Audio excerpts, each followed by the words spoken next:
is up, everybody? You are tuning into another episode of Binge Buddies. I am your co-host and producer for the day, Tony. And of course, we have our usual suspect, Michael, at the table. Manny out there on assignment, dude. I mean, you're usual to me. Yeah, to you. Yeah, that's right. We're cash. Keep it cash. Keep it casual, usual, early, and often, just like many of our fans here. Let's get right into the comments because I've been itching to get to Michael Buckta here. Watching the election, my mind is sweating, he says. Brian Barnaby says, go, Michael, go, dude. Josh B in the house says, Binge Buddies, what up, fam? Matthew Gabriel, come on. The Penguin is sick. Michael Buckta, I ain't going to bed at all.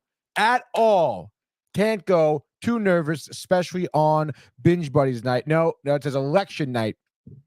My mistake, Michael. And he also says polls about to close in Pennsylvania, dude. Get ready for the champagne, Michael. But that is obviously great to hear from our fans out there. Josh B, Matthew Gabriel, Brian, Michael, thank you all for tuning in. What up? We have a great episode for you guys here. Obviously, alluded to in the comments, Matthew Gabriel did the Penguin episode 7. We'll be talking about that. Just one episode left in the season as well. So a lot to go over, a lot to talk about, a lot to speculate, a lot to just a lot. We also have Billy Zane, Marlon Brando's biopic, the new trailer, the first trailer, I should say, just dropped 9 hours ago, give or take. So we'll be watching that as well as a lot of hot button rapid fire news, followed by, Michael, not to be anything else short of nothing, VHS pickups, dude. So pretty solid, stoked slate here. It's Tuesday night, so we have a little fresh beverage, a little 7.5 fluid ounces of original taste Coca-Cola.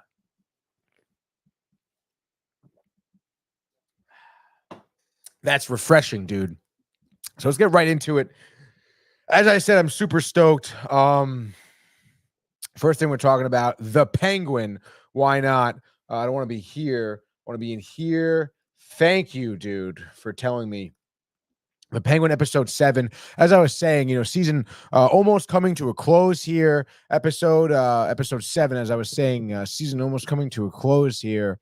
So, obviously we know something is coming to a head here. Episode 6, we get left off with what seems like, Oswald Copperpot, the Penguin, running a semi-good operation, right? But then boom, okay, the rug is pulled out from underneath him. The floor is dropping, dude. He is in free fall because we end on the cliffhanger of Sophia Falcone running into the apartment, really just walking in casually with a steel pipe, crowbar perhaps, if I recall correctly.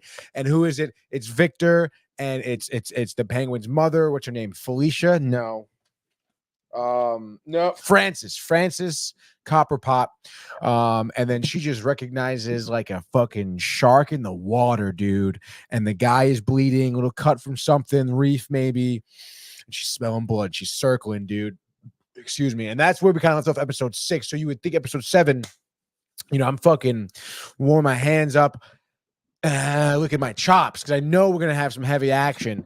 And kind of, I guess, really to at what was first my like, are you kidding me? To what was then my eventual, that was kind of crazy flashback to. And I don't know, again, I just maybe wasn't expecting it because I want some, again, I thought we were getting hard hitting facts, whatever, something going down right away. But we get the flashback of now Oz as a child at home, Crown Heights, East Side, whatever, dude. The mother, young, working from home, working the books for some mobster guy, it seems. We do, further find out that she's working for like the local El Capitan, if you will.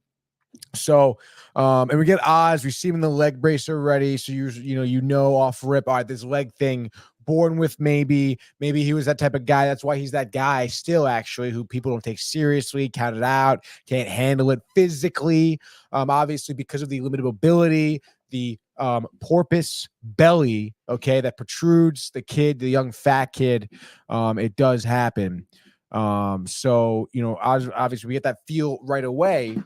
But we do see also the love between the mother and Oz. You're my strong boy, whatever, pop, pop, pop, pop, pop. mom love, kiss, kiss. And then all of a sudden now the boys come in. His two brothers, dude, one younger, one older, Jack and Jill. No, it's not Jack and Jill. I don't know who it is. Thank you. Thank you. Do I want my charger? No. Okay. So the boys come in. Obviously, they are healthy, growing young men with the use of their legs and, somewhat show something, athleticism, look like they're in good shape even as well. And then we see, that, the mother, Frances, like any other, dad, obviously not in the round, by the way. So keep that in mind. But we see the mother, Frances, like any other good mother, shares this love with the other two sons pretty equally here. Obviously, the hierarchy still is Jack, my boy. The eldest is the leader of the crew still when I'm not around. Jack's in charge, the oldest, whatever. Here we go, firstborn. But you also see that Oz is like oddly jealous of that. He's jealous that his mother, also shows affection towards his brother, which is kind of weird. And you're not really sure why sort of deal. But anyway, that it's there. You feel it, and you get this kind of uneasy feeling now, like with Oz. Like, is he good, dude? Because he seems kind of crazy. I wrote down in my notes, this kid looks fucked up. I said The Omen. The Omen. Like the movie The Omen. That's what reminded me because he's a young kid. Let's go Rangers. Obviously, Josh B, what up? And I actually want to pull up the little IMDb here. The Penguin episode 8. The Penguin episode 8. IMDb, even though it was episode 7. Tony cannot count. Episode list. Episode 7. I just want to see fucking the kid, dude. Who's the kid? I now had his name written down, maybe. Fuck. I didn't write it down. I looked him up, didn't write it down. Sorry, stand by here. Season 1, episode 5, episode 6, episode 7, episode 8. Ooh. Let's get top rated. Like, what the fuck is that even? Okay, here we go. Yes. No. Nico Tarazi. Is that the kid? It must be, right? Nico Tarazi. I guess maybe that's him, dude. I didn't think that was his name, but it's all right, dude. So regardless, the casting, in my opinion, for this kid specifically, is just absolutely outstanding, dude. I'm not gonna lie. I don't know where they found this kid. And we'll go over the rest of the casting as well this episode because there's a lot of good things here. But regardless, this kid's freaking me out here. And then now, okay, so then they're on, the mother sends them on the errand, go drop off the book I'm working for. This is for Tommy or Frankie or whoever from the block. And they'll go out on the run, the three of them walking and talking and whatever, interacting, give the book to the guy. And of course, that's right. He's like a butcher guy, but the butcher guy's getting fucking beaten down by the mob guy, collecting money as they typically do, extortion, racketeering, and what have you. So Oz seems peculiarly interested in this guy who's beating the shit out of the shop owner, actually interacts with him. They get noticed by the kids. The kids take the book. The kids give them $50. Bang, they're happy. Oz is like, yo, nice doing business. I could do that for life for sure. So they keep walking now.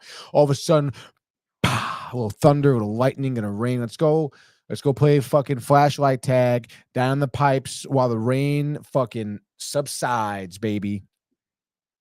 So this is what we get introduced to, the sewer, kind of where, we now put 2 and 2 together. Oz is making his board of operations for Bliss out of.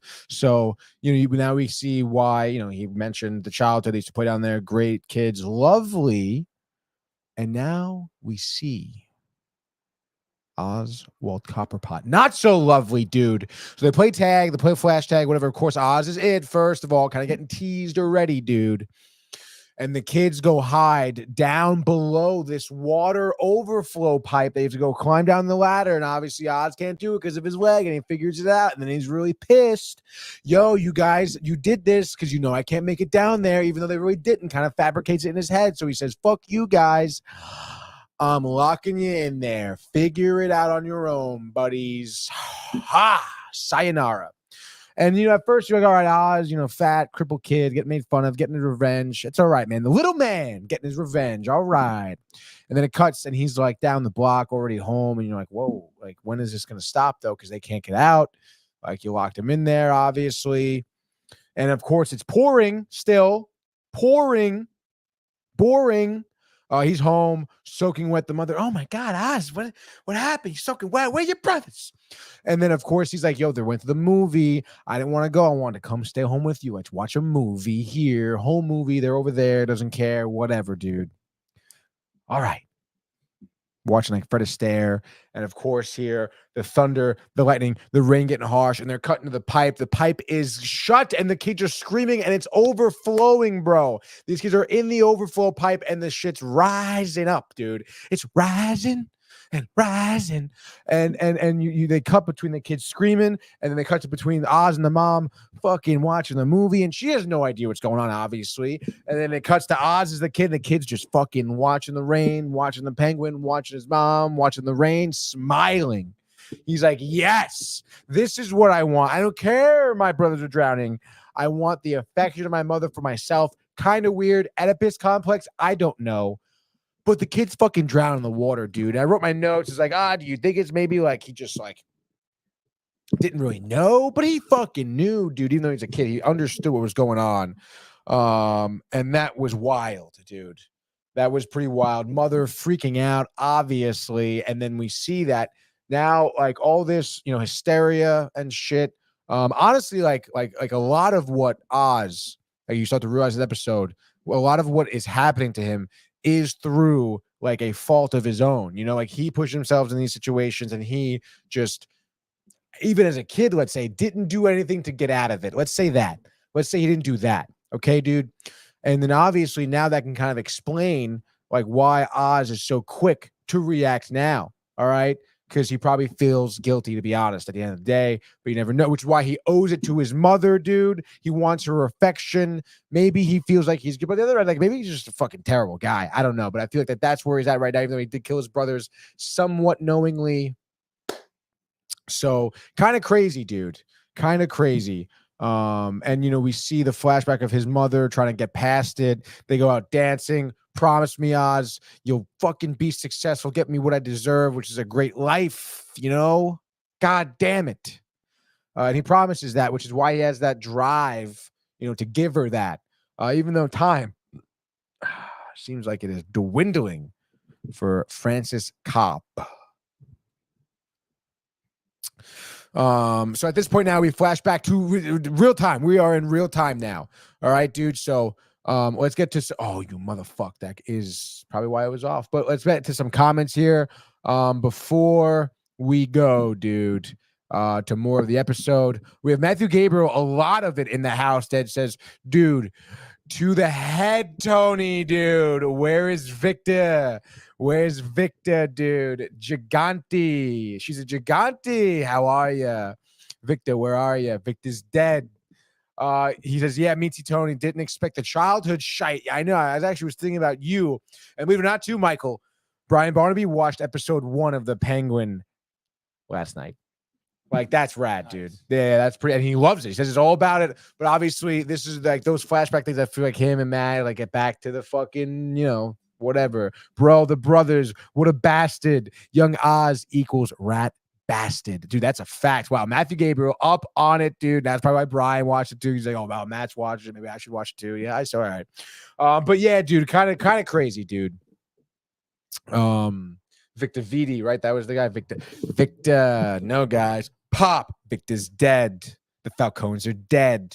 My dad is dead. Crazy, dude. But now we're back in real time. Oz walking through whatever, the limp. Great job here. Oh, that's right. Wait, no. Take a step back, Tony. We're not there quite yet. He does find the apartment. The apartment's broken into. Pulls the gun. What's up? We see Victor for a moment. Is Victor dead? No, dude. No, Victor's still out there, dude. He gets hit obviously on the head. He gets shaken up, dude. Oz, what is up? He says, dude, I don't know what happened. Remember, come on, dude. He says, Sophia Falcone took the mother. Where they going? I don't know. Hurrah. And then it's like Maroney showing up, dude. And he's like, dude, Victor, get out of here, bro. Get the army. Don't be guilty. Let's go. Maroney shows up, beats the shit out of the Penguin for a little bit. Obviously, we know why. Burn your family to a crisp. Thought he was dead, not dead. I know, dude. You really don't know what's. I mean, you'd imagine he's alive right now. Hopefully, getting like the triads and the fucking McLaughlins or whoever was the Irish and the other guys and whatever, all the other gangs together for Oz. But anyway, so now at that point, they take Maroney and Oz, and they fucking go. I guess he doesn't take. Oh, they go to the drops operation first, dude. They're talking mad shit, and then we do cut to now the mother interacting with Sophia Falcone in the house, dude. Sophia, the ma, dude, and of course, Sophia with the mother. You would think too already, because Sophia's mother was killed by her father. She probably has a soft spot for moms, which she does. Okay, dude. Right away, they play hardball. They got a fucking boxing match of a conversation. And I'm not gonna lie, Frances Cobb here, the mom, is like really holding her own because she don't take no shit. And obviously, Oz, the love there is strong and real, and she knows what he knows, and they're together. They're a team and one moving forward. And I think Sophia Falcone is a little pleasantly surprised by really how much the mom knows about the operation and what type of person Oz is. And she realizes like Oz is her mother's son. You know what I mean? Like they are one and the same almost right now, which is pretty wild. When Sophia realizes that. And then of course she mentions the sons, and then the mother goes into a Alzheimer episode, right? And then Sophia realizes that the mother is like slowly declining health wise. We know the deal. The mother even slaps her, and Sophia's like, "Nah, it's all right, dude. Whatever, dude." So anyway, at this point, oh yeah, that's right. Because Sophia goes to talk to her fucking weird psychiatrist boyfriend, weird slave gimp guy, and he's like, "Yo, I need you to talk to Oz's mom." And he does this weird red light therapy, and of course they cut to a shot. He's like this. He's got the nice watch on his wrist, Rolex Daytona with the fucking whatever, dude. Gold, black face, gorgeous watch, dude. But regardless here, on top of that, this guy Julian Reese is his name, whatever. Really weird guy, actor. Sons of Anarchy. Staten Island. Doesn't matter though. I'll say it again every time. Doesn't really matter. He's like, yo, we got a problem. Gia, the niece or cousin, second cousin Sophia, the little kid who she helps, survived the gassing of the family. Now the kid, of course, she saw something, dude, and she's at the kids, the orphanage, I guess you could say. And of course it's like she's gonna talk, dude, and Sophia's got to get down there. I'll talk to her. We got to handle her. She's the only loose end. She said she's seen something. If she talks to the police, operations focaccia. So you're like, oh shit, dude. Sophia gotta go down there and kill this kid. She goes down there, she talks in a great scene too. Again, the casting, Sophia Falcone, I never would have guessed, dude, that this would have worked out so well. Especially because she was in How I Met Your Mother as the girl, the umbrella girl, the mom, whatever, or not the mom. I don't even remember, to be honest.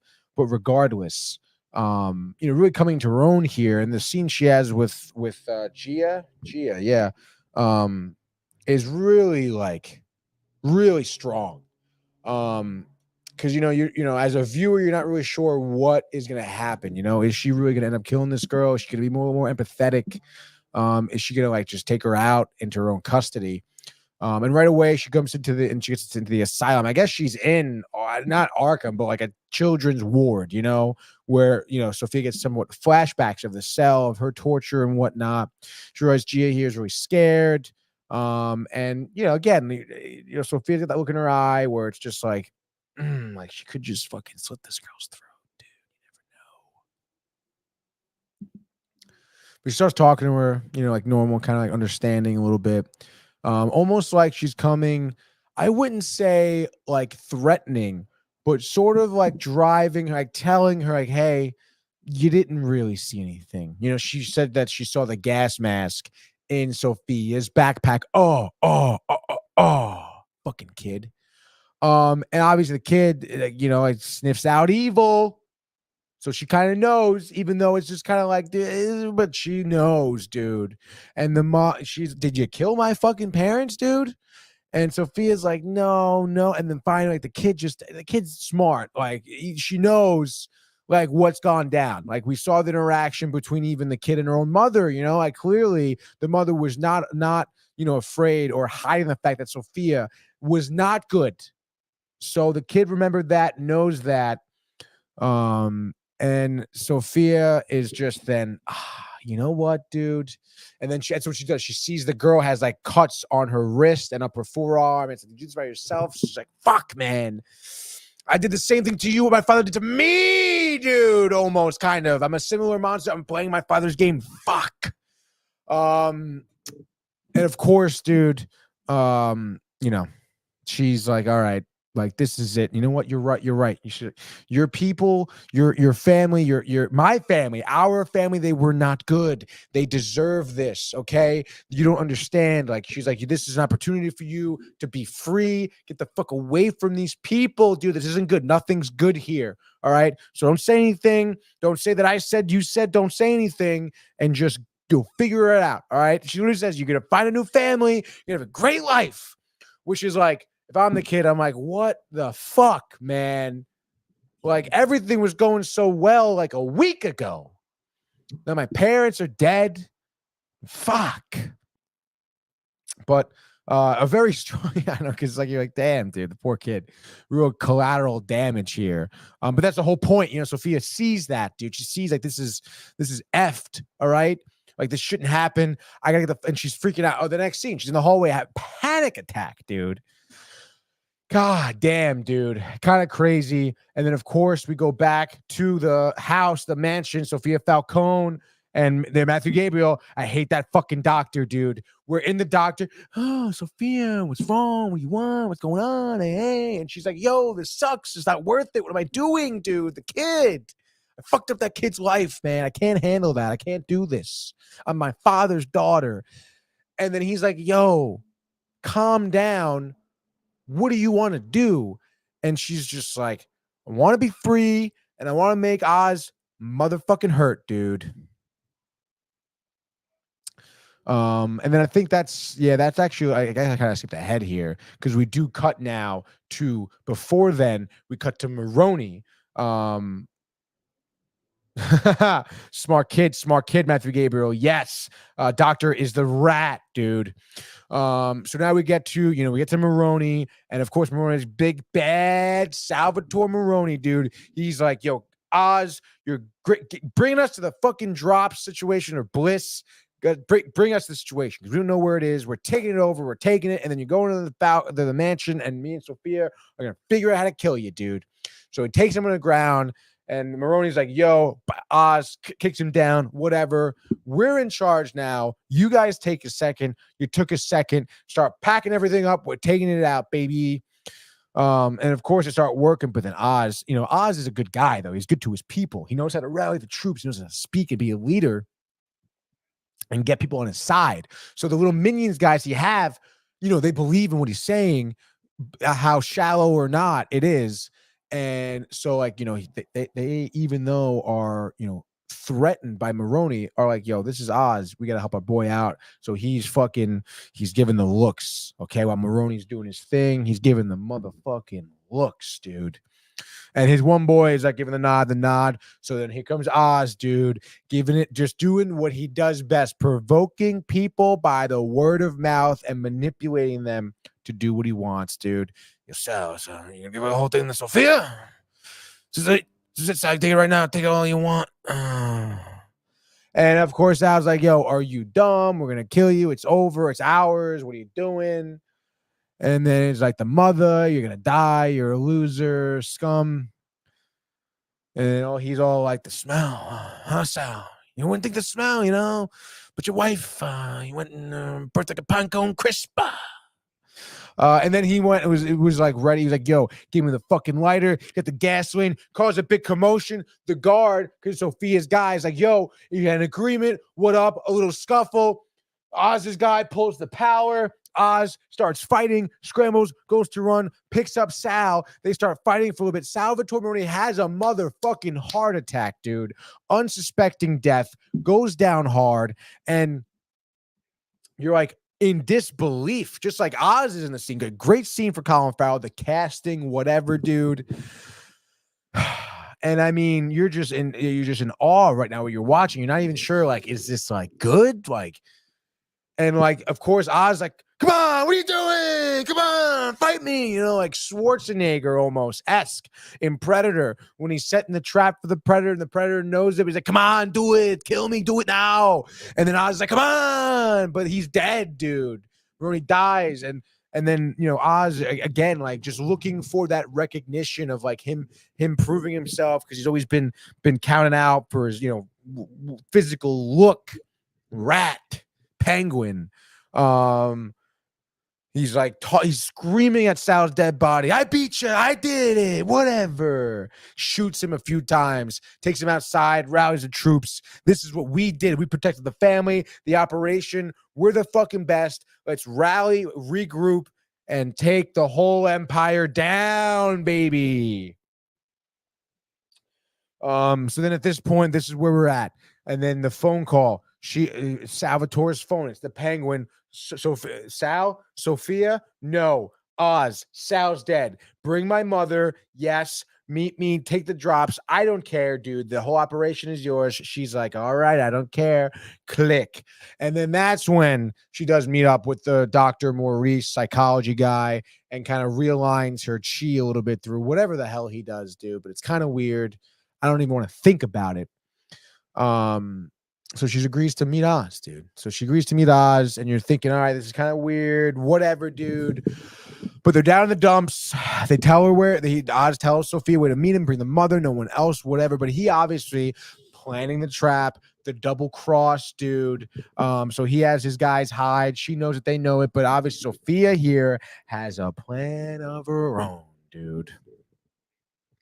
So they show up to the pipe and they're in the G-Wagon, dude. And he gets the Penguins down there. Everyone hide. He gets the radio in. G-Wagon's coming. All right, whatever. G-Wagon stops at the fucking entrance. Boom, dude. And you're kind of thinking, oh, shit.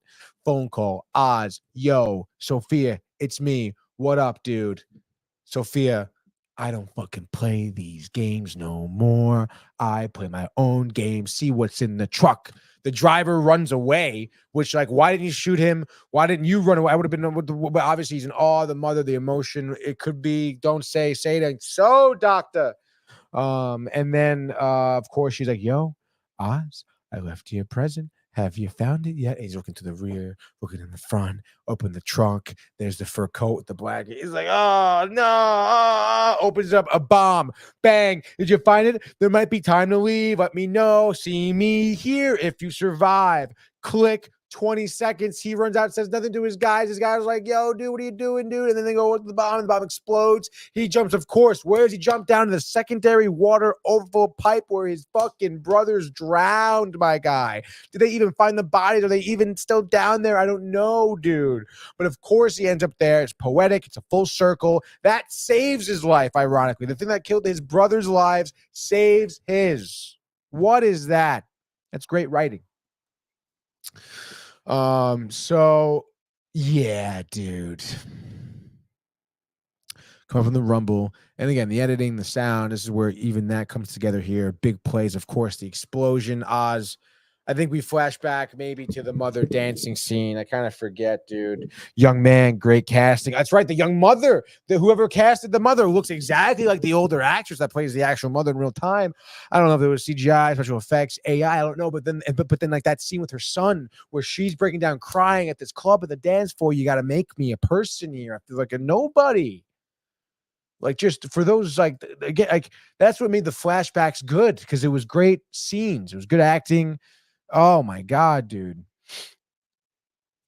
Whoever the casting director is for this show is just freaking phenomenal, dude.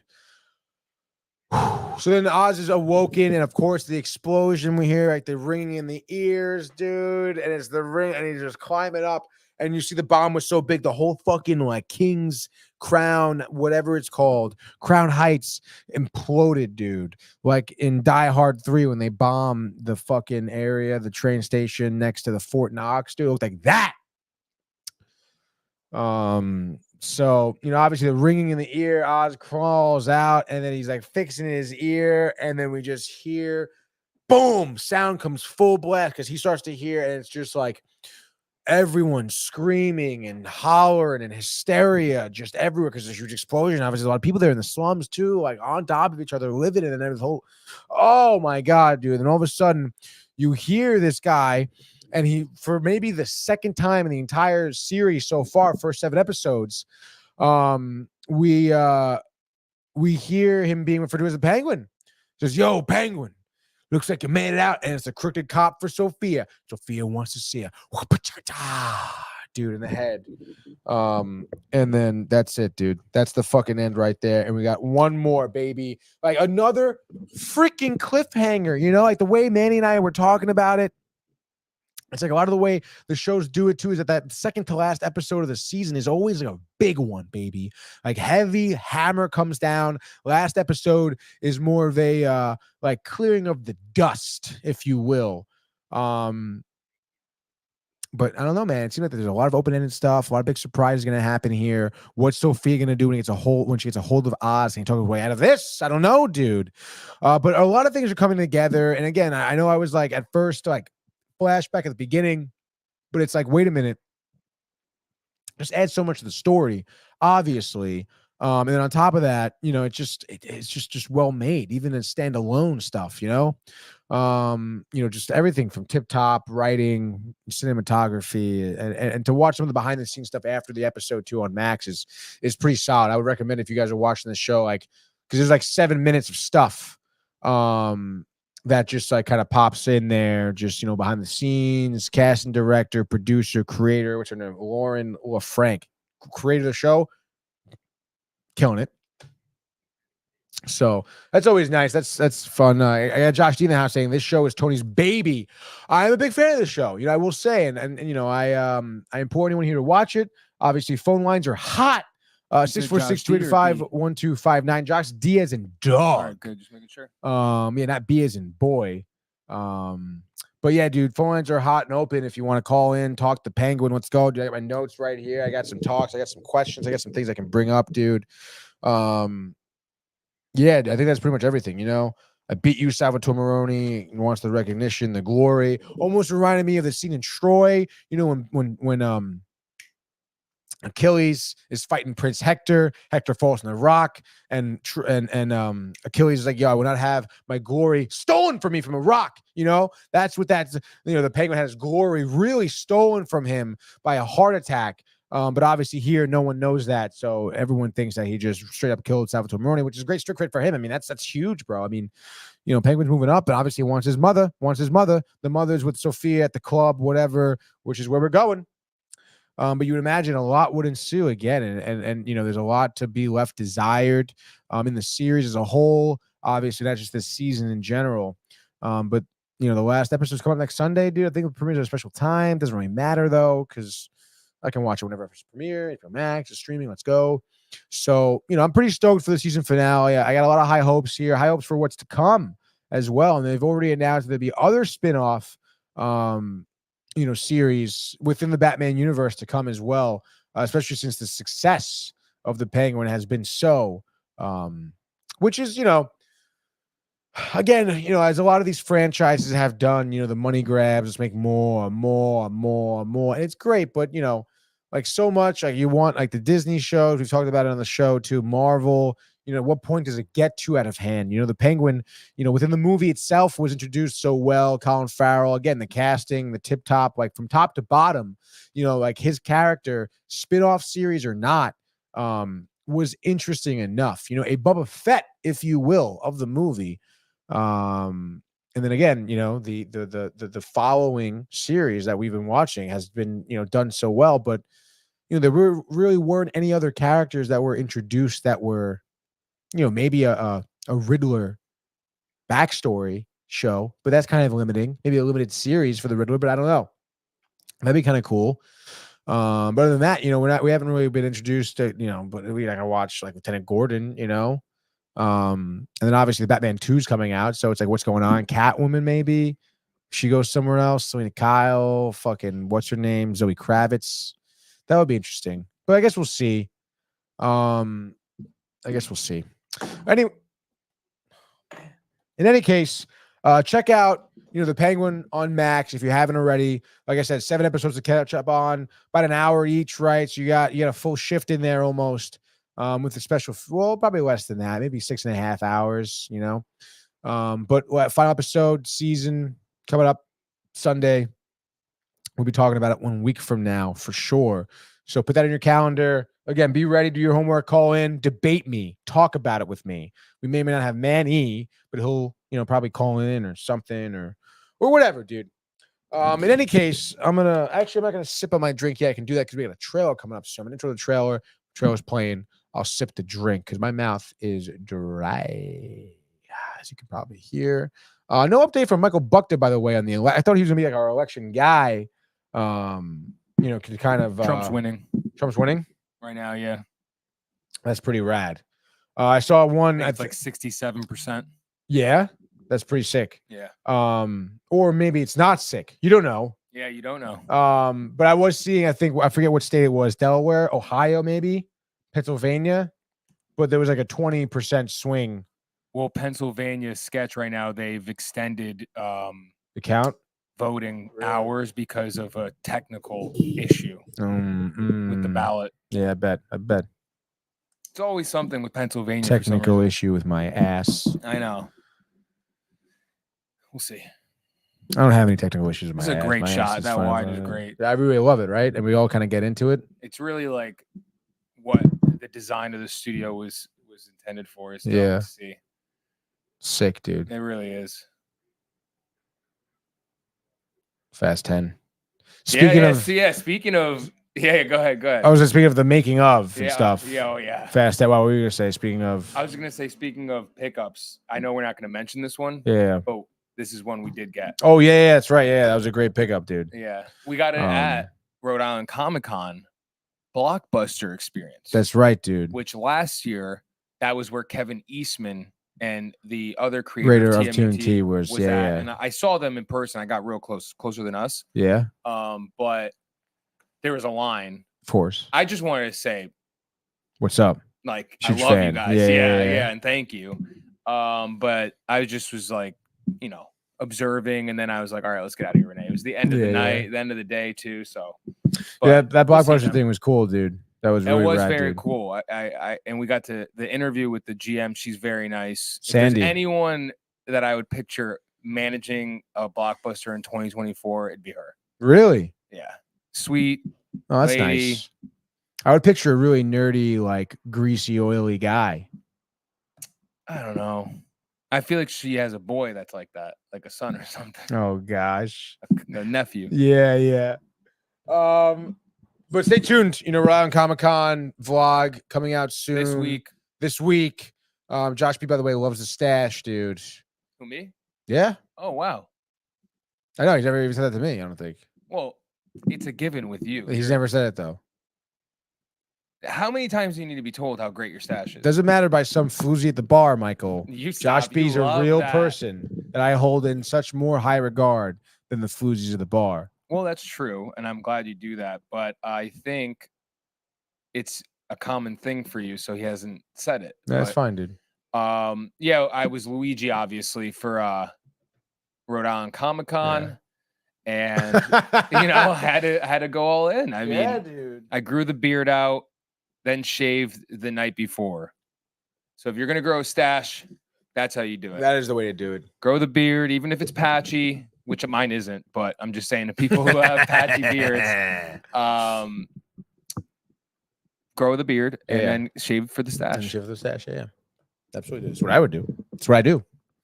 Your stash is definitely the best. I don't need to hear it. I mean, I'm looking at mine, and then go to you. Come on, stop it, dude. Yours is really good as well. No, that thing is go back. I mean, it's just like college ball and NBA. That's how I could compare it. Like I'm like Michael Beasley in college, and then you're like LeBron. Because then when I get to the league, I'm a bust. Ah.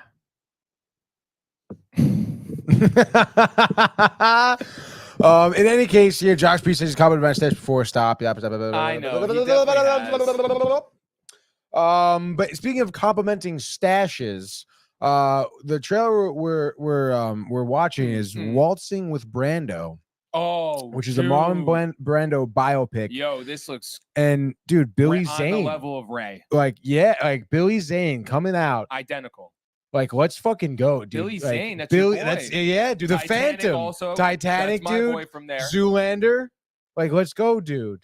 You want to see? I'll pull up that scene first, dude. Zoolander. Yo, dude. You know, I was in the awards that you get at the end of high school. You know, 09. I mean, the awards you get.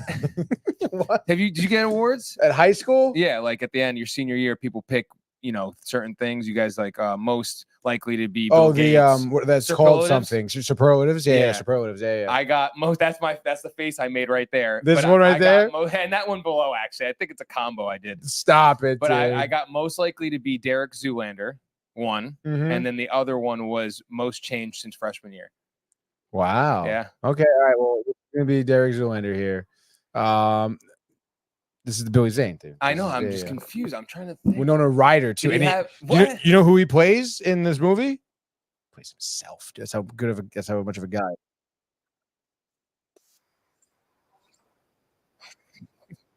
That's you. I could play the next. I can do this.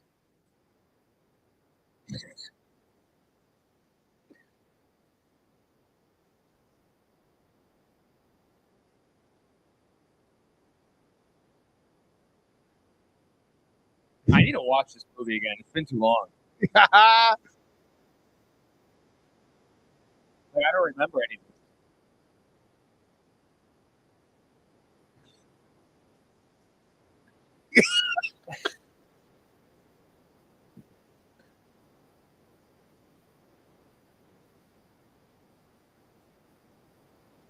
One of the best looking bald guys for sure. Literally. Oh, okay. This is that? Okay. Yeah.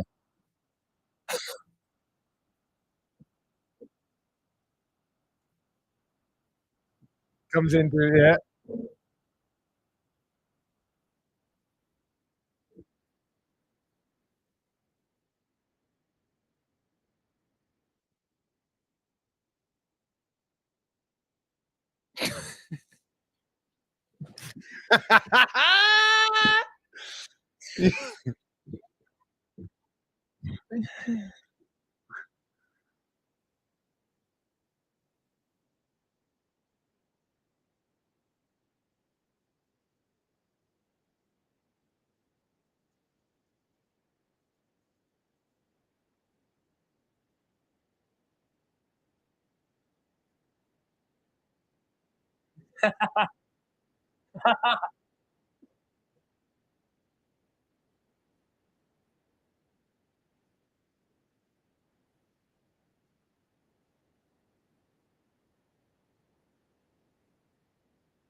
Oh, that's it, dude.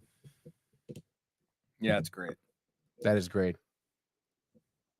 Josh B, can't hear the video. Fuck. Oh, you couldn't hear the video?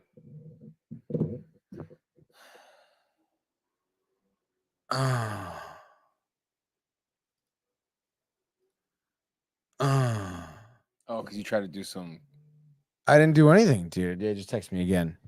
Did he message me? Awkward silence. He says, "Fuck." They didn't message you, dude. That we hear. Fuck yeah.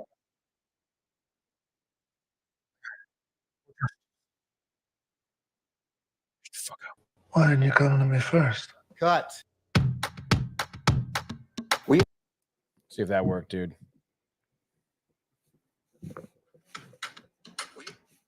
See if that worked, dude. Damn it. That's all right, dude. Mike and I enjoyed a nice scene. I did. With Billy Zane. That was nice. That's all I need, Josh B. I don't need you. All right. I mean, I'd like to have Josh B. But in any case, dude, we have the trailer Waltzing with Brando. I mean, it's already playing. Let's fucking watch it. Billy Zane, Marlon Brando, Josh B says, good. Thank you, Josh. I really appreciate you being on top of it. And I hope you're having a great night, by the way. But let's watch it. For justice, we must go to Don Corleone. Why did you go to the police? Why didn't you come to me first? Cut. Were you happy with the way The Godfather came out? I don't think that's really worth talking about. I hear you like to build great big domes and stuff like that. I guess you could say I'm passionate about structurally efficient environments in the most inhospitable areas of the world. Me too. That's why I chose Beverly Hills. I own an island nearby. It's more beautiful than words can describe, and cinematography can capture, and I want to move there. An island with no potable water. Working on a process to bring clean, drinkable water to the island, made from my own urine. Or food source, or electricity. Eels. Eels. Electric eels. Put the eels in the lagoon, we siphon off their energy, power our generators. To live out there with even a moderate amount of modern convenience would be a monumental undertaking. Bernie can build it. I want to build the hotel right here. Wait, hotel? What hotel? How else do you think I'm going to pay for all this?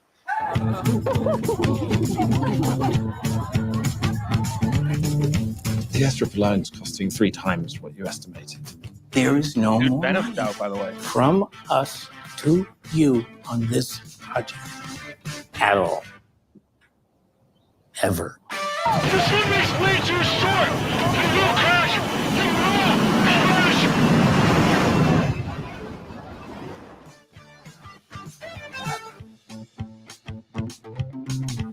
And Zane.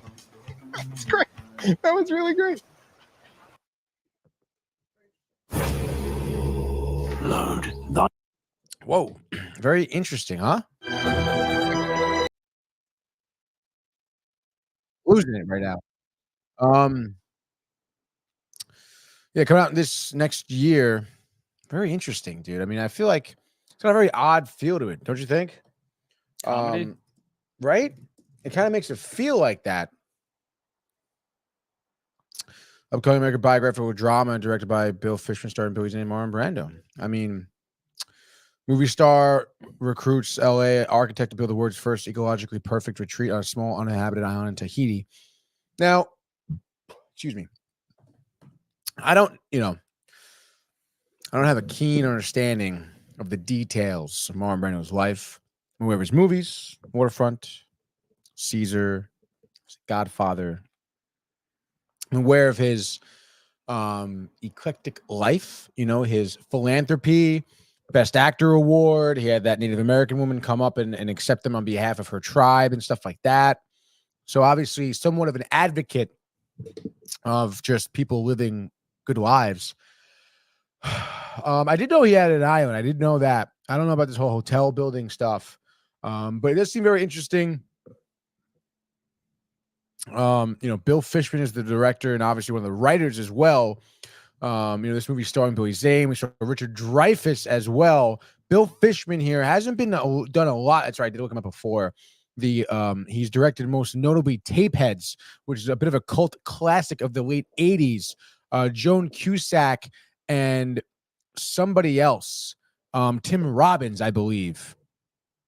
So kind of an odd like cult classic movie there. Other than that, hasn't done a lot of good directing, which is again pretty interesting because you can see, I don't know, this movie does seem kind of lighthearted, I believe. So I don't know, it may be focusing on a specific part of Marlon Brando's life, not necessarily touching upon everything that's happened through his entire career. I guess almost like what Maestro was to Leonard Bernstein. But obviously it just seems way less dramatic, even though it's a drama. But regardless, that movie's coming out in 2025. So keep that in mind, I suppose. Billy Zane, an actor, noted for the roles we kind of said. He's also like one of the extra Biff's henchmen in the Back to the Future as well. So it should be interesting to see what he does. It looks good though. He looks like he's doing a good job, which I expect nothing but the best from Billy Zane, dude. All right, we're actually gonna chug along here. I mean, I feel like that other trailer is gonna watch. It's kind of as relevant. It's what's upcoming in Disney, which is like there was that trailer a couple weeks ago, but it's just like not a couple weeks ago. Last week we didn't get a chance to watch it last week, and I can flex it out here. It's on the flex schedule, flex part of the rundown. So we can just leave it at that. Be that as it may, which I guess would bring us to some rapid fire news, baby. Let's freaking go. Rapid fire news. First up, rapid fire. These next two pieces of rapid fire news are for Michael specifically because it was part of his favorite actors. Tom Holland and Austin Butler are starring in a new movie together called what? I hate those two. I know, I was saying it like sarcastically. Yeah, but people believe you. No one believes what I say. It's ridiculous. A movie, Austin Butler, Tom Holland, called American Speed, based on a true story, Michael. This could be me and you, honestly. Two brothers, race car drivers that fund their race carring with mob-like behavior. I'm talking drug smuggling, extortion, racketeering, drugs, baby. Based on a true story, I believe in the 80s as well, which is a real deal, real people, real problem, professional racing here, which is going to be pretty cool. True story on Amazon. Keep that in mind. Here just announced that they were announced to be in the cast. Bang, baby. Tom Holland, Austin Butler. Another great actor that Michael loves, dude. Timothy Chalamet is starring in a new movie by A24 by a guy. He's starring a guy, Marty Supreme, another true story ping pong player in the 50s, Michael. Kind of seems like it's a loosely based on his life, but should be interesting. Ping pong is great. Timothy Chalamet is a good actor. Obviously coming off of Dune, doing the Bob Dylan biopic as well. Wonka, kind of a flop. Didn't see it, but didn't hear good things. I really should watch it, to be honest. But the reason why this is important to note, because this is one of A24's highest budgeted films, Michael. It's $70 million, which is pretty crazy when you really think about, hundreds of millions of dollars are spent on, heavy saga movies. And A24, a nice, still, at least at this point, up and coming, technically. They're not in those high budget areas quite yet. But just some food for thought here. They're before this, their highest budgeted film was Civil War, Michael, which we saw. $50 million. And it made over $300 million. So clearly A24, having so much success, which is why they're making so many more films. But it seems right here they need to keep upping their budgets and get into the big budget films and stuff like that. So good for A24. Good for Timothy Chalamet in the A24. Almost forgot about that. Which was great. And then next up here, Toy Story 5 plot rapid fire release confirmed. It will be the toys battling the technology here. It's going to be a Bonnie heavily reliant movie. A lot of people were speculating that Andy will come back here. Doesn't seem like that may happen now, or if it does, it's going to be limited screen time there for Andy. And of course, other details have been kept under wraps. That's what Disney and Toy Story and Pixar do so well. John Wick 5 has been rumored, Michael. Obviously, John Wick 4, at the end of the movie, you're led to believe John Wick is dead. But the director said he's down to revive the series, dude, which in my opinion would be a bad job. Get it over with. Even the spinoff is too much. The fourth one was kind of crazy. I remember watching the first three with my parents during COVID because it was COVID, nothing else to do. And we watched all three back to back, Michael.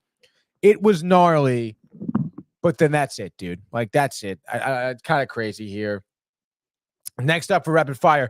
Bang, dude. The Fly spinoff. That's right. David Cronenberg's 1988 classic, The Fly, starring Gina Davis and Jeff Goldblum, may be getting a spinoff. Speaking of spinoffs, which is kind of ridiculous. I saw this, and not even a spinoff. I forget what it was referred to as, but it was total nonsense. But so here we go. The Fly spinoff. This is, and I quote here from an article from Screen Rant, courtesy of them. Great job here, but maybe not. With specific plot details about what the film will entail, currently under wraps. However, it will not be a remake nor a direct sequel, instead being an independent movie that is set within the same universe as the Cronenberg classic.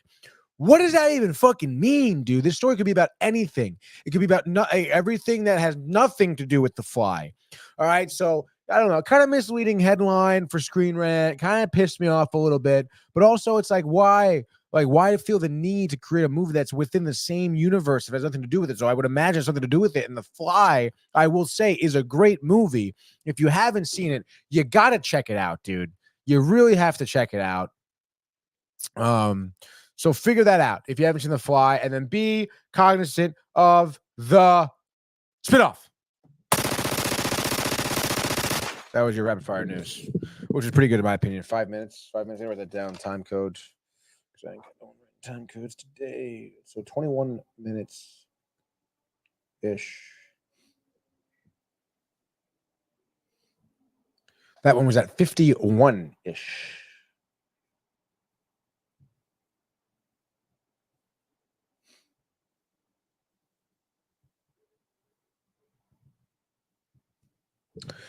Bang, bang. Just like that, baby. That's rapid fire news. I'll do it again. Thank you very much, guys. A couple comments here before we move to our next segment. We have Josh B. Rapid fire fucking news. Keith Metzger. Happy to hear from you. Rapid fire fucking news, dude. Nice photo on the YouTube channel there, Keith. I hope all's well, bud. Let's freaking go and hope you guys. I actually didn't even ask about your family and Halloweens, but I'm sure. I mean, I could be wrong, but Keith and Josh B. You can correct me if I am wrong here, Michael. But they seem like the type of dads that really like. He was like, "Oh, I gotta check your candy, honey. Make sure there's nothing crazy in there." And then they're like sneaking the Reese's and the Twix and stuff like that for sure, dude. But you know what? You deserve it. You're good dads, whatever. You know, maybe you feel like you do, and I would. And wow, Michael. Keith Metzger here. Late to the party. Sorry, I just got home. Took the boys to see Venom. I know. That's sick, dude. Told me. He told you? Yeah. Fuck. I'm going to see it. Where are you going with? Whoever. When you going? Tonight. You're on tonight? Yeah, after this. That's wild. That's what I do. Keith, the dad tax. Absolutely, dude. And Keith, just real quick initial thoughts on Venom. Like, don't spoil any plot details here for us, even though Michael probably had spoiled for you or whatever. Oh wow, look at Josh B saying we had an ill Halloween party this year. You hear that, Mike? They had an ill Halloween party. They were sick, I think. Oh. Well, what the fuck, Josh? That's very misleading. Awkward silence is right.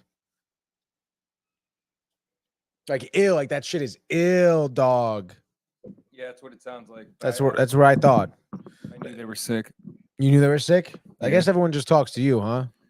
I reach out. I say, hey, hope you're doing well. Really? Yeah, I'm not like you. You are not like me. Wow, Keith, it was amazing, he said. He likes weird. He doesn't like good movies. But he says it was amazing, he said. And then he says, definitely good. Worth watching. It's like lowering. Yeah, right? Like, oh, it was amazing. Definitely good. And then it was just like, oh, it was worth watching. Like, what the fuck, man? Josh B, we were ill. Yeah, I got you. Well, I'm glad. Do you feel better now, Josh? He's almost fully recovered. Not yet.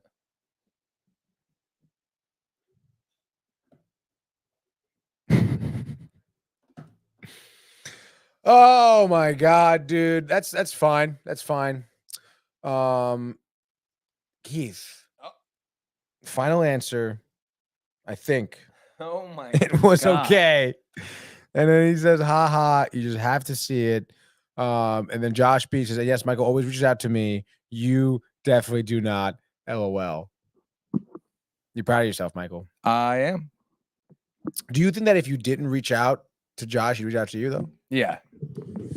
Not like all the time, but he definitely would. Mm.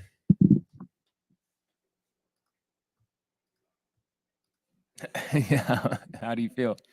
I mean, no, I don't feel bad at all. I mean, that's not my style, you know. I mean, I'll tell you. Yeah, I know. Listen, you want to pick up the phone call me, whatever. We do phone calls. I wasn't asking you to tell me if you did phone calls. No, or I'm not. just saying we do text and phone calls. Okay, do you FaceTime?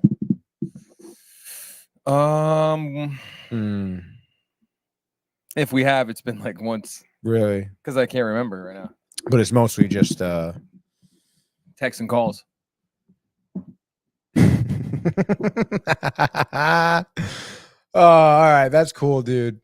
What was I gonna do next? Oh, I know what I was gonna do next. VHS pickups, dude. In which there are a ton. Excuse me, though, real quick. I like the dialogue between Venom and Eddie Rock in this film compared to the others. That's all I'm gonna say about it. Okay. Which is, yeah, it's interesting. I wonder if it's like more serious, less comic-y, you know, like comic as in funny. But we'll see if we ever see it. I don't know, dude. We got a lot of movies we haven't seen ever.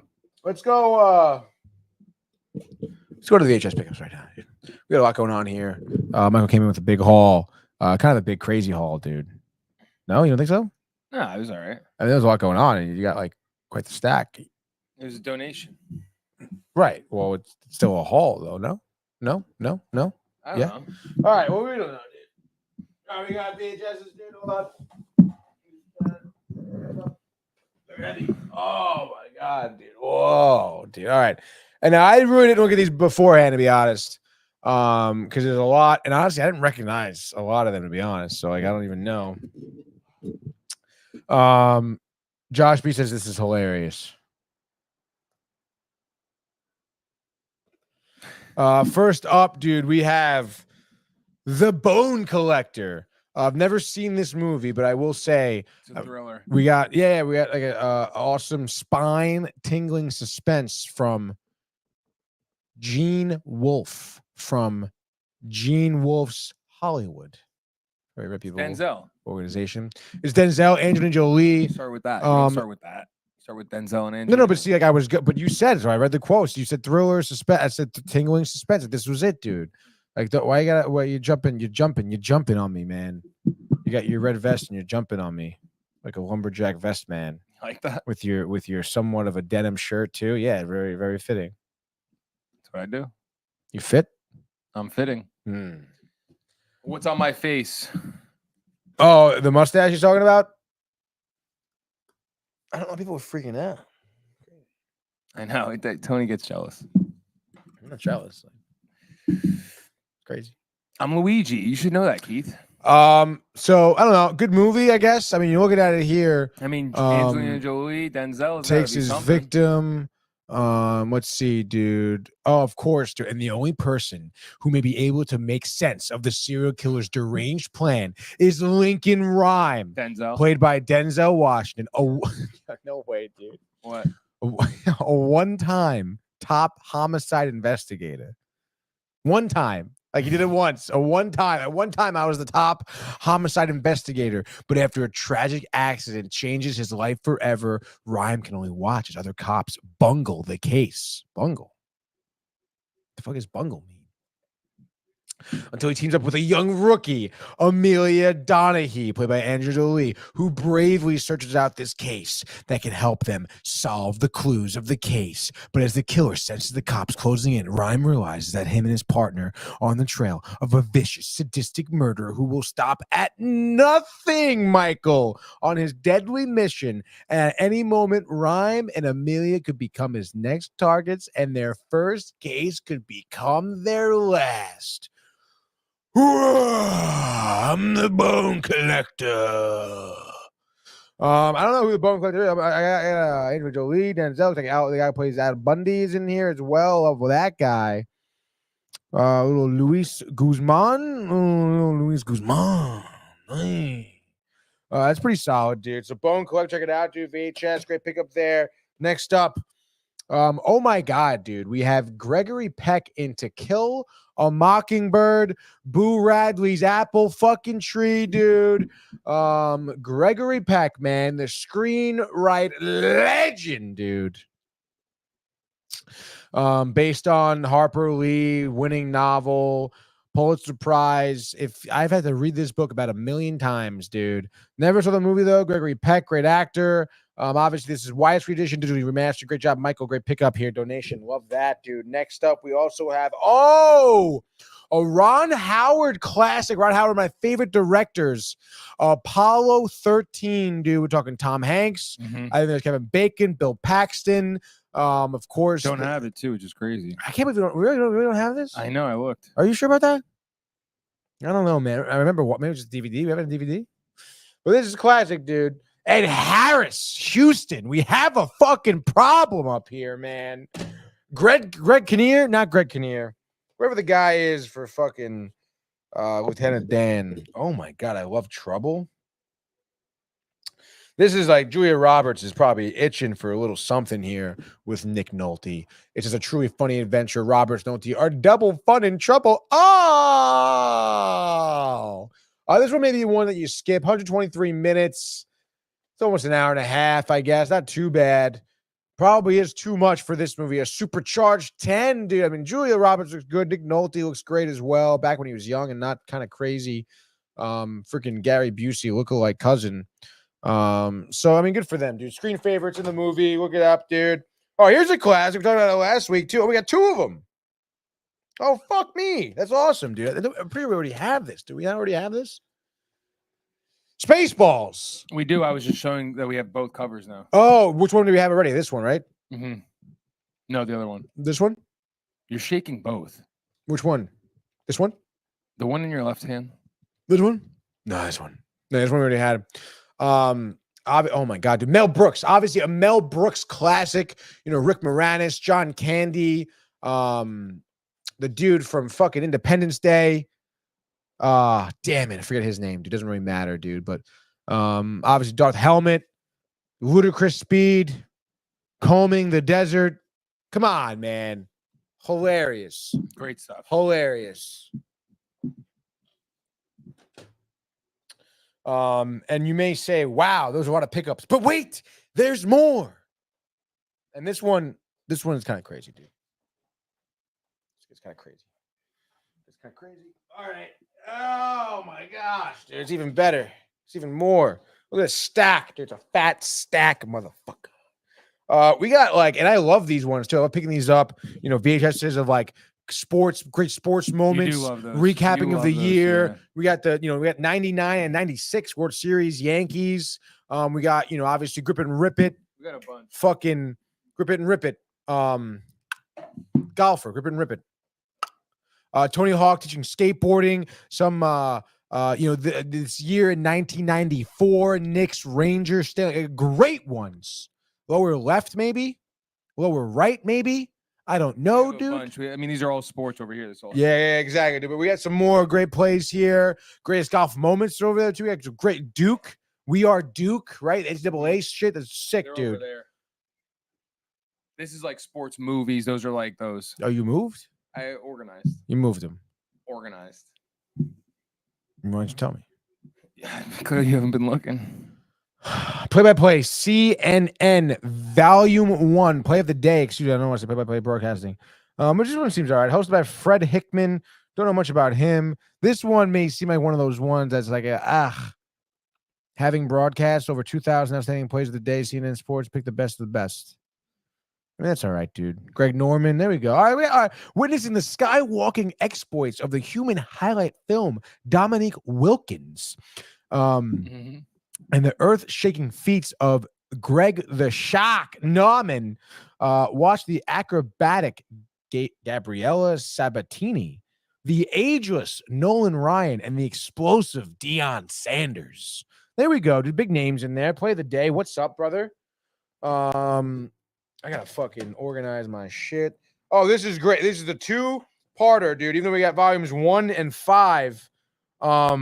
And this one looks like it's fucking signed, dude. One's not signed, one is signed. I don't know what the deal is here. If it's supposed to be, but it's hockey. Here's how. As in Gordie Howe, ladies and gentlemen. Like, this is fucking sick. Volume 1 here, there's Gordie Howe intro, and then just teaches forwards. As Gordie Howe and his two sons, Mark Howe and Marty Howe, demonstrate the qualities that make excellent forwards, strategies for faceoffs, and playmaking are revealed. Center, right wing, and left wing are each discussed in great detail with visual examples of how and how not to play each position. This video examines topics such as a defensive forward, bumper, avoiding offsides, Brian, momentum, playing without the puck, avoiding checks, etc., etc. Some of the best instructional sequences ever filmed concerning forward checking and back checking, as the legend shows firsthand what goal scoring, you motherfuckers, is all about. Like, that's sick, dude. This one's power skating. Do you want to feel the power? Power skating, 35 minutes in depth, drawing from 4 decades of professional hockey experience. That's wild, dude. This is something we all could learn. How to skate, Michael. And the winter's coming up. These are going to be playing in the studio, no doubt. Great clamshells. I think this is my favorite so far of anything we've ever done in my life. This is Sports Illustrated for kids. Slam dunk, home run, touchdown. Sports quiz. Oh, the quiz is cool. Which basketball player holds the record for the most points scored in a career? Obviously. What was the question? Which basketball player holds the record for the most points scored in an entire career? Oh, back then, Kareem. Now it's LeBron. Like gay. Who's the person ever elected to touch the... Wait, what? Oh, both baseball and football Hall of Fame. That's actually a great question. Is that Bo? You would think, right? Or is it Deion? Deion Sanders. Baseball and football, it said? Yeah. So too. Who is it? It doesn't give you the answer. What? Like, that's kind of messed up. Who was the smallest player to ever play pro football? Smallest player to play I'm not sure about that. All right, let's look this up real quick, dude. If Josh B knows it, shout out in the fucking comments, my guy. I know Muggsy is probably the smallest basketball player. Oh, what the fuck's going on? Yeah.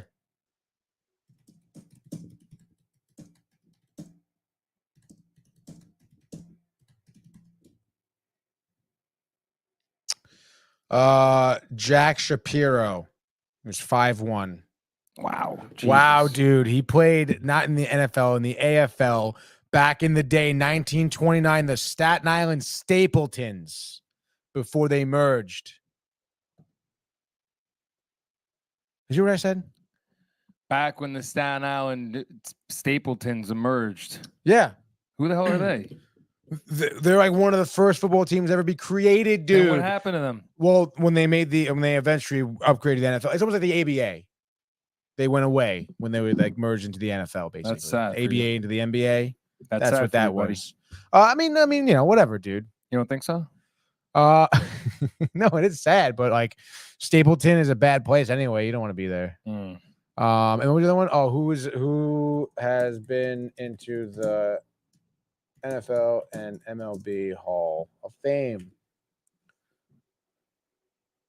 Cal Hubbard. Wow. Linebacker for the Giants, Packers, Steelers from 27 to 36. And his MLB career from 36 to 51. And then he was an umpire until 69. Get the hell out of here. He is one of only 10 umpires enshrined in Cooperstown. This guy's a fucking boss. Legend, dude. Let's look. It's sad people don't know who he is. I know, really. What the fudge, dude? That's what happens. That's why you shouldn't care what people think about you. Huh? It's a message for all the people out there. That's a perfect example of why you shouldn't care what people think about you. This dude, Hall of Famer, two different sports and refereeing. I never heard of him. Yeah, it's wild, right? Live your life, folks. Live your life, dude. Don't even fucking worry about it. Don't worry. It's all good. Next up here. Sorry. Dave Maggette, he said.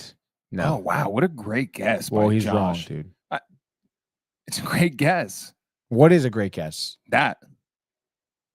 That was a great guess. Why? Because it's another person I never heard of.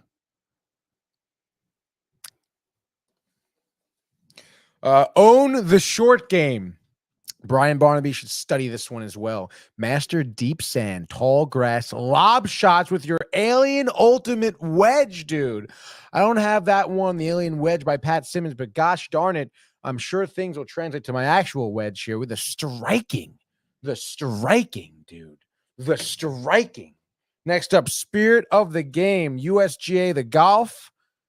Oh, I thought you'd love that one. This is about golf etiquette. Huh? Arnold Palmer approached the United States Golf Right? Association and asked USGA to help spread the word about the etiquette on the golf course is so important. Thus, the Spirit of the Game was born, baby, using the LPGA, and the PGA presents professionals along with celebrities and everyday golfers. 7 elements of proper behavior on the golf course are creatively addressed here. 1, the teeing ground. 2, the pace of play. 3, course condition. 4, honesty and integrity. 2 things Josh B doesn't possess. 5, putting greens. 6, walking and riding. 7, manners and behavior. Number 8, get blacked out. No, I'm just kidding. It was just a 7. I don't think Arnold Palmer would be talking about blacking out on the course. No, John Daly. Great. Well, that John Daly, Griffin, baby. Let's go. Next up, baseball bloopers and blunders. This is one I always like a fucking, Yeah. because it's like kind of weird. Like Front Row Entertainment, Edison, New Jersey. The next up we have Rally Time here. This is interesting. I see Ken Griffey. Oh, wow, dude. All right, here we go, dude. We got Rally Time, MLB home video. We have Towering Blast, game winners, spectacle catches, bone-rattling collisions, miraculous finishes. Sounds like maximum action, close calls. Sounds like my love life, Michael. Bang! Obviously, MLB stuff, dude. What turns a game around? What sparks a rally and sets a team on fire? How about Ken Griffey Jr. leaping above the outfield wall, yeah? And taking a home run away. Barry Bonds firing a rocket, yeah, from the deep in the outfield, man. How about Frank Thomas, blasting, towering shot into the upper deck, man? Or even manager Lou Piniella. Cloud of dust, plate the plate. Yeah, dude. That's your fucking rally time, my guy. Dave Maggette. Take Dave Maggette and shove it. What a haul here. I think one of our biggest VHS pickups ever, dude. So keep that in mind as we move along here, this slow, driftless boat ride down the river we call life. What's the river that goes into hell with Virgil? Dante's Inferno. Anyone? Dante's Inferno. Yeah, what's the river? What's the river called? It's like I'm trying to think about it without looking it up. You're not gonna remember it. There's different rivers, first of all. But it's the one that Which one? I guess it's the one. There's 4. No way. Yes.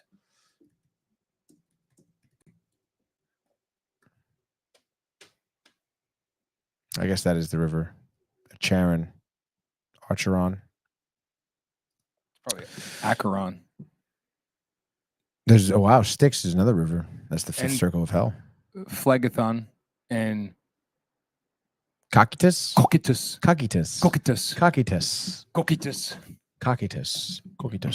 Cocytus, probably. I saw the. Have you seen the animated Dante's Inferno? No. Let me see if I'm You ever play the game? No. Game is sick. PS3 back in the day. I gotta get that PS3 up here, I guess. Play that, motherfucking. But no, that's the one. The river taken across River Archeron. Yeah, but I thought Dante's Inferno, an animated epic. That's pretty. You ever read Dante's Inferno? No. I once. A little bit. I once recited it to a crowd full of people in Italian, like full, like original translation. What happened? They applauded when I was done. What happened to you doing it? Do it right now. I have to read. I can't. I don't know if I gotta read it. Oh, I thought you memorized it. No, it's an epic. It's fucking huge. Much like other things in this room. Josh B still hanging on that Dave McGett. He hasn't commented anything else afterwards, dude. You know, I try to rely on these people. That's your mistake right there. Yeah. You know not to. All right, dude. That's pretty much it, huh, dude? No, we got one more thing. What do you got? Big news at Binge Buddies, folks. Wow, what is it? Tell the Doing folks. a giveaway. We did a Sports Port one. Shout out Nelson Santos. It was shipped today. Nice. This is a sealed, only at Target, Marvel Avengers Beyond Earth's Mightiest collection. Scarlet Witch, number 37. Love it. I love these so much because not only are they awesome, you get your little Funko there, and you know, you could take the Funko out, folks, but they have 2 holes, top left, top right, for you to display ever so nicely, which Tony knows we have done a lot here since we discovered these Funkos. Yeah, we display because we thought they were just the small ones, and then there's even bigger ones than these. It's crazy. For like mad money, it's crazy. Yeah, so all you have to do to enter, folks, is subscribe to our YouTube, screenshot that you subscribed, and send it on over to our Instagram DMs. Slide in the DMs. If you already are subscribed, get someone to subscribe, or make a new Gmail, create a new YouTube, and subscribe. That also is allowed, courtesy of Renee. Lovely, dude. Enter that giveaway right away, dude. The sweet Scarlet Witch. Love that, dude. There's the back. Marvel Comics. This is the way the world ends, dude. That's what we do here. We had another Scarlet Witch that was open, but I said, no, you deserve the sealed one. You deserve it. Scarlet Witch is dope. Tony, even Agatha. Yeah, So I'm going to watch WandaVision in now. the same. Oh, dude, you're going to love it. I know. I'm really excited for it, dude. I've seen it. I know you have. I've seen some weird. I've watched like not all of them, but I've seen that show, and I've seen Loki out of the Marvel shows, and I think they're great. Yeah, those are the 2 that I've heard that are great. I'll quickly, just a rapid fire for me. Oh my god. Outer Banks, season 4. I don't know why I'm comparing it to Cobra Kai right now, but if you have watched Cobra Kai, the new season, you'll say it started slow, took time, and by the end of part 1, because it's like, dude, they're doing it in like 3 parts or whatever, this finale. Oh my gosh. It's like the first 8 episodes that just happened or whatever. Part 2 is, it didn't just happen. It happened in the summer, I should say. Right. So part 2 will be in the fall, winter, and then part 3 in the spring. Oh, so they haven't even released all of it yet? No. Oh, wow. Okay. Cobra Kai. Yeah. Starts off really slow and corny, and I was expecting the exact same thing from Outer Banks. And there was rumors also that it was the last season, so I was going in with that mentality too. And I'm not gonna lie, I'm actually enjoying the 4th season probably the most out of all 3. And I'm a slow watcher, but I'm in episode. Actually, I'll tell you exactly what episode I'm at. But it's the same usual cast. The one thing I like about this show compared to other shows, and Tony knows this, I told him off air, you know, in this season, there's dumb shit that happens, but the good stuff, I'm talking about like idiot characters doing stupid stuff. But I like that they are showing, I'm only on episode 2. It's crazy. I thought I was on like 4. It feels like it. But like off rip on these first 2 episodes, you know, they're coming off having the treasure, you know, being known as the treasure hunters that found the treasure. And, you know, parents have died. So they're like post all that stuff. It's still fresh though, because there's villains, you know, there's antagonists that are tight. And because it is fresh, because, you know, it's probably like a 6-month gap since I can assume since then. So it's super fresh, all these deaths, but they get their money. And I like that instead of like them divvying it up, they all go in together and buy a major property. All right, let me tell me. And like make that a dude bait fucks shop. it up though. They're fine. Right now they're fine because like they, of course, it's like one of those. The only thing I don't like about these shows is how unrealistic certain things are.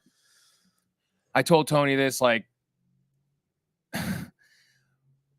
they buy the property, and the way they buy the property, they have the money and they have to bet on it. And this dude, one of the characters, like goes rogue during an auction. Yeah, an auction goes rogue and is betting. They end up buying the home, but it's like 100,000+ over the asking price.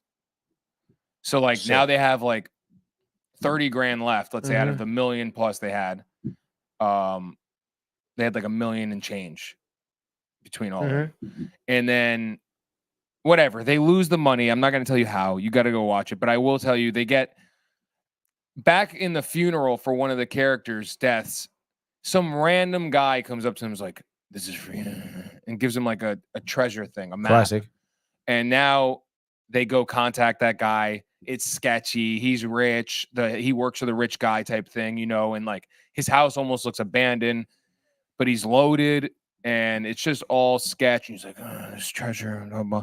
And of course, it's like it's a viewage that you could see the National Guard sector, like their area, so they're in viewage. That's one obstacle.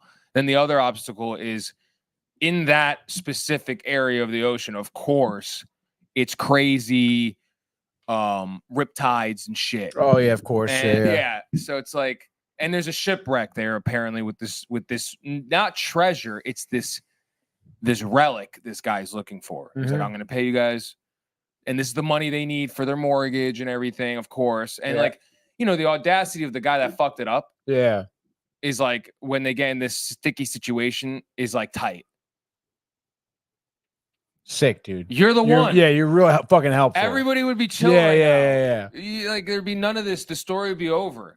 But of course, it's a show, and you know, he's got everybody's paired off with couples, like the group. They each there's 6 of them. So it's 2 and 2 and 2. Okay, that's nice. And one of the boys is going to go with another one of the boys. They got all the stuff, you know, like, hey, you guys, 2 of you go over there and watch the Coast Guard. Yeah. 2 of you are the boat up top, you know, and 2 people are going to go down and dive.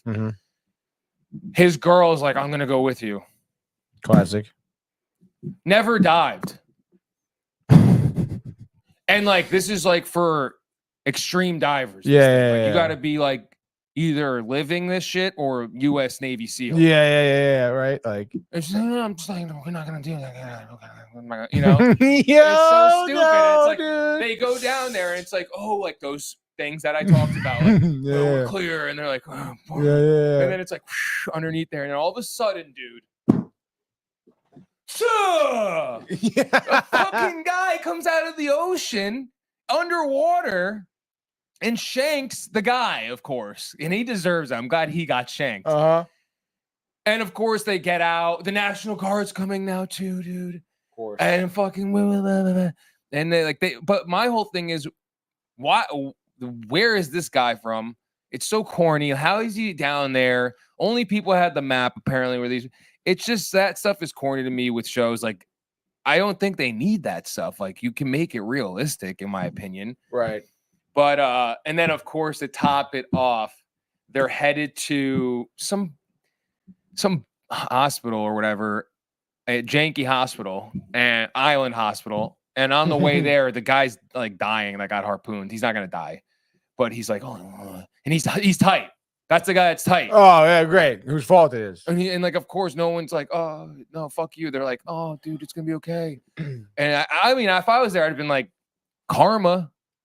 Like, yeah, you deserve that, fucking bitch. And he's like, right, and the other girl's like, and then all of a sudden he's like, it's worth it though, and they got the relic. Of course, dude. So that's where I left off, and it's like, it's awesome, but it's like those things hurt. So if you're not into, like, this is something, these shows I watch while I'm eating, cooking, so it's one of those types of shows. No. What? What? That's just funny because I'm just picturing someone doing that to that show. And it's just yeah, like, I bet you do. I bet the girls are cute and they're probably in bikinis a lot too. And the dive scene, they're all wet. And you're like, whoa, wait, yo. No, but I could picture weirdos doing that shit. Yeah. It's just funny to me. I'm curious to see where it goes. And then Tony, while I'm sitting here before pre-show, tells me that they've just announced season 5. So I'm Yep. like, what the hell? Outer Banks. How is this going to end on season 4? And then also, so go watch that. Definitely go watch Outer Banks. I mean, it's on season 4, going for season 5. That's just not by accident, you know. It's Stranger Things on an island with treasure hunting instead of aliens and shit. And they're older. They're not 10. They're like 20. So if like you're trying to get a feel for the testosterone and a little bit cornier, like yeah. Stranger Things is way better. Okay. Because it's like it's known it's a fantasy, even though I've seen this is a down the rabbit hole thing, but I've seen that Stranger Things is based off true events. Oh yeah. And there was this place, I forgot. I honestly think it was either Bulgaria or Russia, which is crazy. I think one of them was in Bulgaria. I know for a fact. Demon thing? No, where they were aliens. Well, that. Yeah, well, yeah. they were going to the other side and stuff. Right. But they had children, special Really? children and shit doing. It was literally all the photos from these things look exactly like Stranger Things. And but did you see that they're halfway through filming Stranger Things? Almost done. I saw photos. They released photos of updates. BTS stuff. Yeah. Yeah, updates. It's pretty dope. 8 episodes, over 10 hours of all combined. So hour-long episodes minimum. Nice. What's good? Nice mustache, Mike. Well, 9 Juice. Nelson, dude. Santos. This is the winner himself of the Vince Carter, who just became. Apparently, he's the meme of the decade already. With him accepting his retirement jersey hanging. Oh, in the really? rafters. Yeah. What would he do? He's like crying, and then he's like tearing up, and he's like, Really? Oh my God! No way, dude. and it's just like, yeah, you got to pull it up. It's great, but that happened. So your Funko just went up in volume and in price. So you're welcome. Just go to videos. Oh yeah. Oh no, it's jersey retirement, not Hall of Fame. Sorry. Yeah. Sorry. It sucks that you can't like. That's why I honestly do like TikTok, because it's like it gets you right to that clip. It's probably fucking Twitter is probably what I should be doing. X is good too. Looks Definitely like X. your likes are now private. Okay, sweet. Yep, Vince Carter. It'll come up. Yeah, jersey. There we go, dude. Let's go. Top. Yeah. Is it right here? Yeah. Watch. Dude, oh my God, dude. Yeah, dude, it's... Like what? That's wild. Yeah. I mean, good for you. No, You're I love Half Man, Yeah. Half Amazing.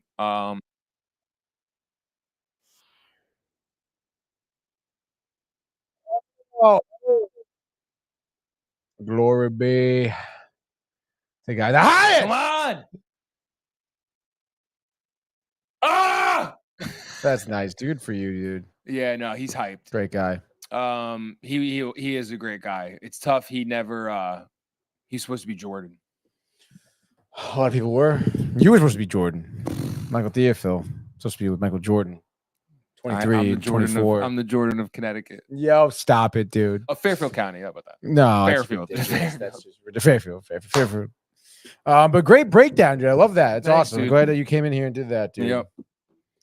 And that would really conclude our episode here for the day, I think, dude. I think we got through a lot. We did. Excuse me, Jay. I finished my Coke. But you know the deal. We'll be back here tomorrow morning, Sports Port, 10 a.m. Yep. Brian, Tony, back in the saddle. Corner tomorrow. Gaming corner tomorw. We do an N64. Yes. I know. Joey's been waiting to do N64 for like a month now. I guess. I mean, we can do. I mean, the possibilities are limitless. No, we can. It's been a while since we did anything. And then he's talking smack with Smash Bros, dude. Like he says, no one can beat him. He says. I mean, you would know more than I. I've beaten him. Yeah. Oh. So there's that. But he is. He's good. He is Fox, very Pikachu. He's very good. And Yeah, I haven't dude. played him since we were kids, so I'm sure. Yo, he's better yeah, now. dude. Yeah. But Well, yeah, 7 o'clock tomorrow for Gaming Corner, 10 a.m. And then, Binge Buddies back here on Friday. Maybe Venom. I don't know. I got a we list gotta of see things, it. dude. The Martha Stewart documentary on Netflix. Watch that. I also saw Under Paris was supposed to be really good. That didn't look really that great. It's on Netflix, though.